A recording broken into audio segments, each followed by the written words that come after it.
Class के जो विद्यार्थी हैं उनको हम अगला वीडियो लेके आए हैं, अव्यय से संबंधित है। आपको हमने इससे पहले भी बहुत सारे वीडियो अपलोड किए हैं। मोस्ट इंपॉर्टेंट आपको हमने मैटर बताया, एग्जाम में आपको मिल जाएगा। ये आप पेपर दोगे जब आपको पता चल जाएगा, ठीक है। आपको 70 से 80% जो हम बता रहे हैं उसमें से गारंटी से मिलेगा, ये हम गारंटी के साथ में आपको कह सकते हैं। आप पेपर दे लेना, उसके बाद में मिला लेना, हमें आप बता देना कमेंट करके कि आया कि नहीं आया। ज्यादा भी आ सकता है लेकिन इससे कम नहीं आएगा। तो आज मैं आपको बता रहा हूं बच्चों की डिमांड पर कि सर हमें भी मोस्ट बताएं, इसलिए मैं बता रहा हूं। तो यहां पर मैं अव्यय का टॉपिक लेके आया हूं। अव्यय से रिलेटेड मैं आपको यहां पर बता रहा हूं, समझा रहा हूं कि भाई किस तरह से अव्यय का सवाल आएगा।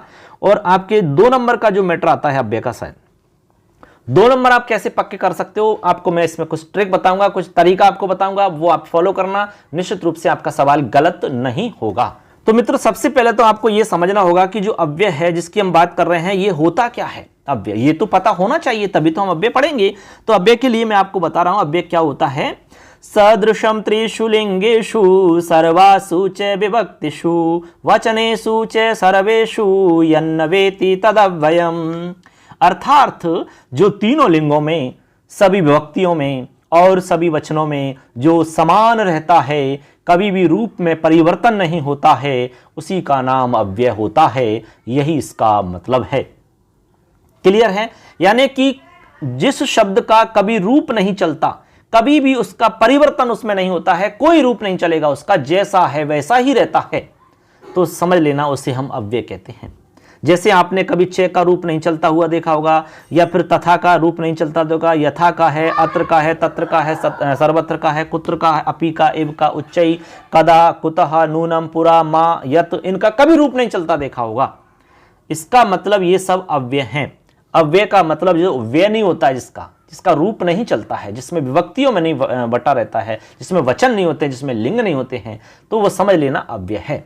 यानी हम तो नहीं बदलेंगे सनम, तुम्हें भी ले डूबेंगे, वो वाली बात है। यानी खुद नहीं बदलेगा, परिवर्तन होगा ही नहीं उसमें, ऐसे समझ लो आप, जैसा है वैसा ही रहेगा, ऐसे समझ लो आप, उसका नाम अव्यय है। अब हमारे जो मुख्य अव्यय हैं उनको मैं बता रहा हूं। तो जो अव्यय आपको यहां पर समझने हैं उनका अर्थ आपको ध्यान में रहना चाहिए, क्योंकि अर्थ के आधार पर ही आप अव्यय कर सकोगे। आपके लिए अव्यय कैसे आएगा, खाली स्थान देकर के पूछा जाएगा। जैसे कोई वाक्य आ गया, उसमें आपको खाली स्थान दे देंगे और आपसे कहेंगे कि भाई बताइए इनमें से कौन सा अव्यय आपको भरना होगा, या फिर मंजूषा दे देंगे, मंजूषा में 4-5 अव्यय दे देंगे और खाली स्थान वाले वाक्य दे देंगे, उसमें आपको मंजूषा में से ढूंढ के लिखना होता है।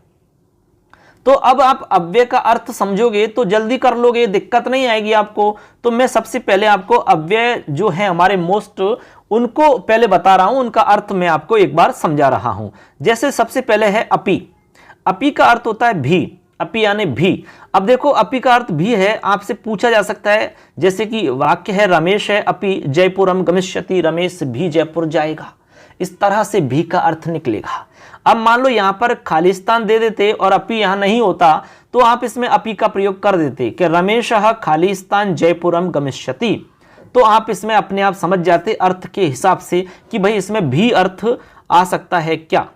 तो आप भी अर्थ आ रहा है तो आप समझ जाना अपि लगा देना है। तो रमेशः अपि जयपुरम गमिष्यति, इस तरह आप वाक्य बना सकते हैं, ठीक है। इसके बाद में इति। इति का मतलब ऐसा समझना है आपको, ऐसा, बात समझ गए।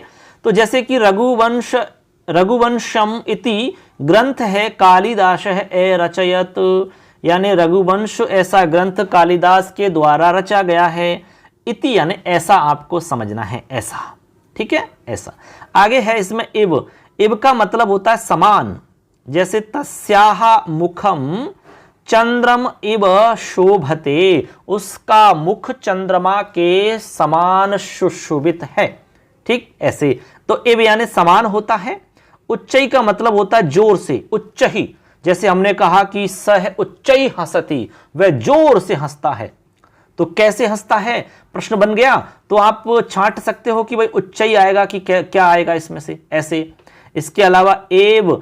एव यानी ही। जैसे जलम, जलम एव जीवनम आ गया, जलम एव जीवनम यानी जल ही जीवन है।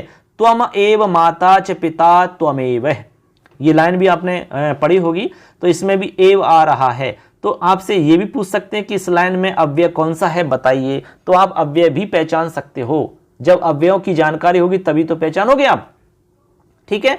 आगे है कदा।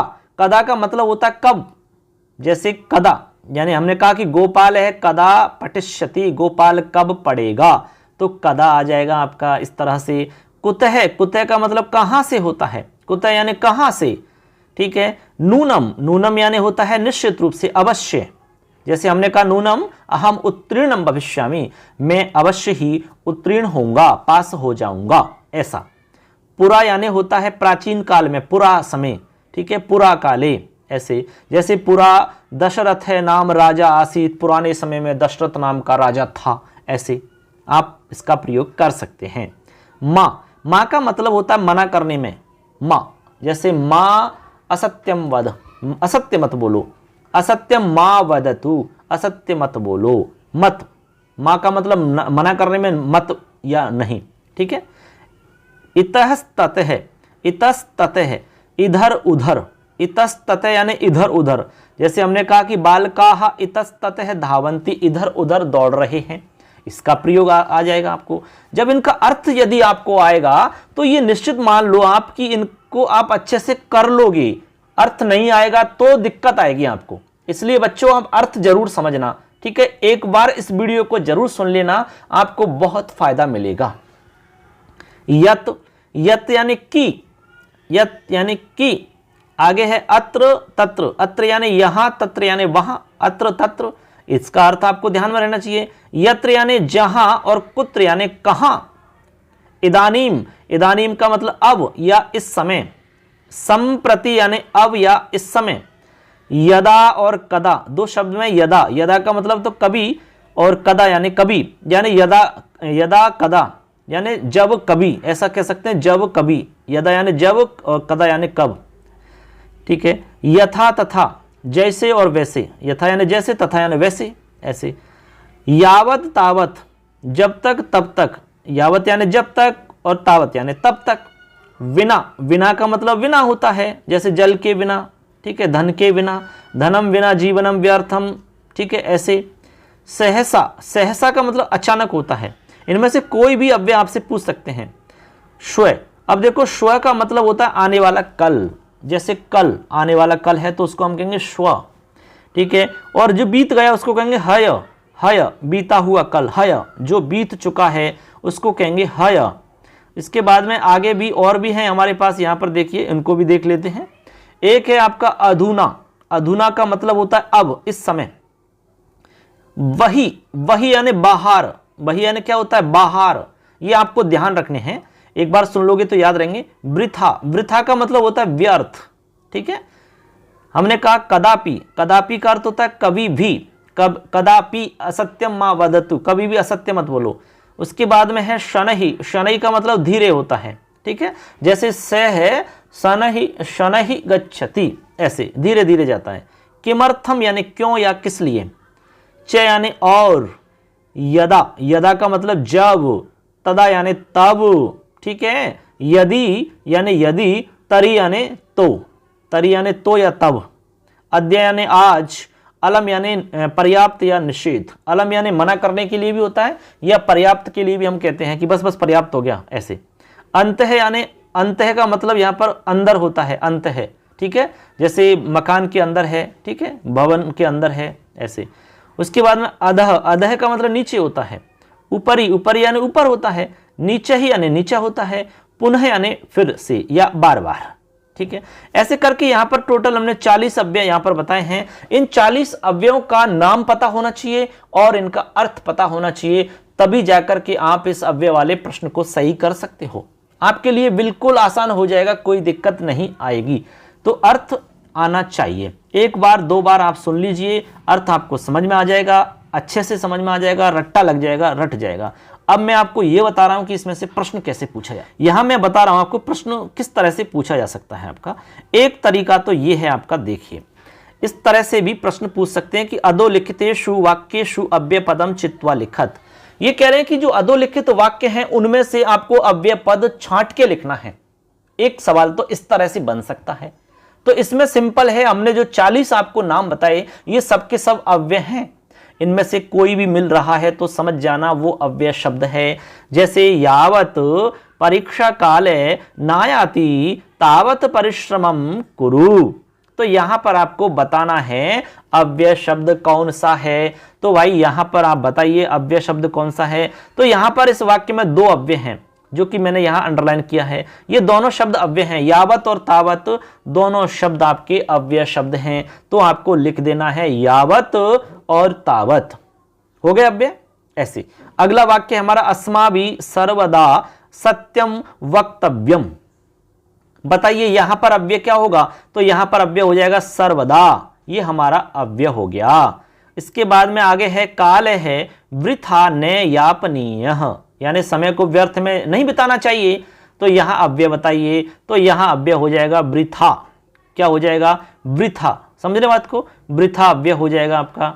इसके बाद में आगे हमारा वाक्य है, देखो अब देखो अगला वाक्य इसमें बच्चों, अहम संप्रति गृहम गंतुम इच्छामि। तो इसमें आपको अव्यय छांटना है। तो अव्यय हो जाएगा आपका संप्रति, एक तो ये अव्यय हो गया। इसके अलावा गंतुम भी अव्यय है, क्योंकि तुमुन प्रत्यय लगने के बाद में उस शब्द का रूप नहीं चलता, वो अव्यय बन जाता है।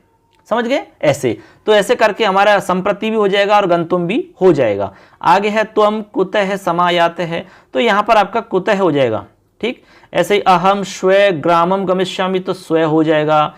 तौ परस्परम आलपत है, परस्परम आलपत है। तो बताइए इसमें क्या होगा, परस्परम, इसमें हो जाएगा परस्परम। इस तरह से आप अव्यय पहचान सकते हैं। तो कुल मिला के हम ये बता रहे हैं कि इस तरह का सवाल आ सकता है।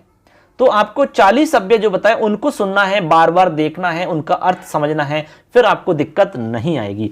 एक दूसरा तरीका और भी है अव्यय का, वो इस तरह से आ सकता है। देखिए ये हमारा एक तरीका और है जो मैं इसको बता रहा हूं आपको कि अव्यय का सवाल कैसे आ सकता है।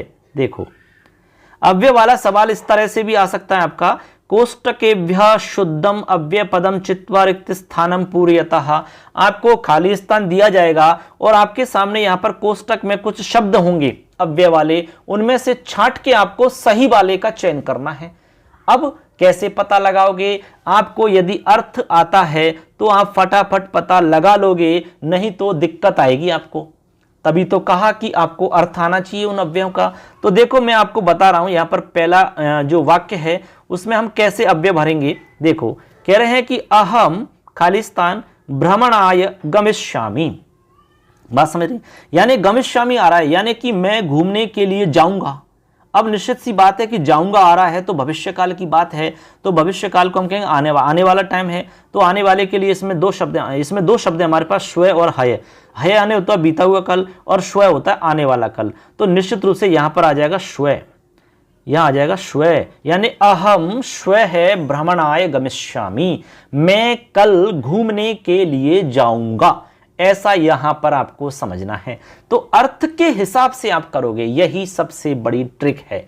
यही ट्रिक है आपकी, फटाफट समझ जाओगे इससे। आगे कह रहे हैं कि त्वम कस्य गच्छसि। अब देखो त्वम कस्य गच्छसि, अब इसका मतलब क्या है, गच्छसि यानी जाते हो या जाता है, ठीक है, तुम जाते हो। कस्य आपका षष्ठी का रूप है।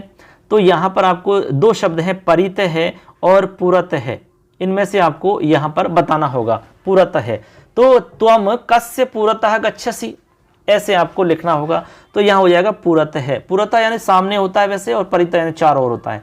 त्वम कस्य पुरतः गच्छसि, ऐसे इसका वाक्य बन जाएगा। आगे है विद्यालयम खालिस्तान उद्यानमस्ति, यानी विद्यालय में उद्यान है, ऐसा निकल रहा है। लेकिन शब्द है परित है और एव। अब बताओ यहां क्या आएगा, परित यानी चारों ओर होता है, एव यानी ही होता है। तो आप इसमें लिख सकते हैं कि विद्यालय के चारों ओर उद्यान है, तो परितः आ जाएगा। इस तरह अर्थ के हिसाब से आप इसमें वाक्य को पूरा बना लोगे अच्छे से। यही बढ़िया ट्रिक है आपकी, सबसे आसान ट्रिक है ये। तो ऐसे करके आपको यहां पर 2 मिल रहे हैं, 3 भी मिल सकते हैं, 4 भी मिल सकते हैं, उनमें से छांट के आपको खाली स्थान में भरना होता है। एक तो ये तरीका हो जाता है। अगला एक और आता है इसमें मंजूषा वाला, तो वो भी बता देता हूं कि भाई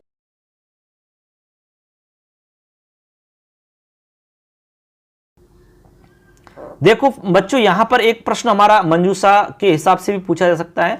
कह रहे हैं कि मंजूषा में जो शब्द दिए गए हैं उनमें से आपको उचित शब्द का प्रयोग करना है, जो सही है वो आपको खाली स्थान में भरना होगा। मंजूषा में दे रखा है बही, वही यानी बाहर होता है, अपि यानी भी, यथा यानी जैसे, कुत्र यानी कहां। इनमें से आपको 4 वाक्य मिल रहे हैं, चारों को भरना है। तो कैसे भरोगे, देखो अर्थ के हिसाब से भरोगे, यही ट्रिक है, इसके अलावा कोई दूसरी ट्रिक नहीं है। ठीक है, अर्थ आपको पता है तो वाक्य का अर्थ बैठा लो और आपको फटाफट पता लग जाएगा कि इसमें वही लिखना है, कि अपि लिखना है, कि यथा लिखना है, कि कुत्र लिखना है। 2 नंबर पक्के हो जाएंगे आपके। बस छोटी छोटी बातें समझनी है आपको। तो सह क्रीडति यानी वह खेलता है। फिर आ रहा है अहम क्रीडामी, यानी अहम यानी मैं, क्रीडामी यानी खेलता हूं। अब बताइए क्या अर्थ निकल रहा है, यानी कि वह खेलता है और अहम क्रीडामी मैं भी खेलता हूं। तो आ जाएगा अहम अपि, यहां आ जाएगा अपि, यानी वह खेलता है और मैं भी खेलता हूं। तो सह क्रीडति अहम अपि क्रीडामी, अपने आप निकल गया ना, अर्थ से निकला है ये सब। यही ट्रिक है आपकी पहचानने की। आगे है भवती पठति, भवती पठति यानी भवती यानी आप पढ़ते हो। तो भवती कुत्र पठति, आप कहां पढ़ते हो। कुत्र आ जाएगा, आप कहां पढ़ते हो, प्रश्न पूछ रहे हैं ना इसमें, क्योंकि ये प्रश्न है आपका, प्रश्नवाचक है, इसमें आपको प्रश्नवाचक चिन्ह भी लग रहा है। तो इससे भी आपको पता चल रहा है भाई कुत्र आपके प्रश्नवाचक के लिए आता है। जैसे हमने कहा कि कुत्र गच्छति, कहां जा रहे हो, कुत्र पठति, कुत्र खादति, इस तरह से। आगे खालिस्तान दे रखा है, लिखा है गुरु तथा शिष्य है। ठीक है, तो देखो इसमें आ रहा है कि गुरु तथा यानी वैसा शिष्य है। तो जैसा गुरु वैसा शिष्य, ऐसा अर्थ निकलेगा। तो लिखेंगे यथा गुरु तथा शिष्य है, क्योंकि यथा तथा के साथ में आता है। तो यथा तथा तथा यथा ये 2 जोड़ा है। तो एक जोड़ा दिख रहा है तो समझ लेना दूसरा जोड़ा आएगा ही आएगा। जैसे होता मान लो यावत, तो अगले में तावत आता। ठीक है, एक तरफ होता यत्र तो होता तत्र, एक तरफ होता आपका जैसे यहां लिख रहा है यथा तो उधर होता तथा। ऐसे भी आप पहचान कर सकते हो। ठीक है, एक में होता जैसे कि यदा तो दूसरे में होता कदा, एक में होता यावत तो दूसरे में होता तावत। इस तरह जोड़ा होते हैं ये, यत्र कुत्र, अत्र तत्र। तो ऐसे जोड़ा से पहचान कर लेना, ये ट्रिक है हमारी कि एक तरफ यदि आ रहा है तो दूसरी तरफ ये वाला आएगा। आगे ग्रामात नदी प्रवहती, यानी गांव के बाहर अपने आप आ रहा है तो बही आ जाएगा, गांव के बाहर नदी बहती है। इस तरह वाक्य बना सकते हो। तो मंजूषा वाला आ सकता है, वाक्य में से अव्यय छांटने के लिए आ सकता है। ठीक है, कोई वाक्य दे दिया उसमें कितने अव्यय हैं ये पूछा जा सकता है। तो ज्यादा संभावना इस तरह की है मंजूषा वाली। ठीक है, तो आपको 40 जो हमने अव्यय बताए उनका अर्थ आना चाहिए और आपको पता होना चाहिए कि ये अव्यय हैं।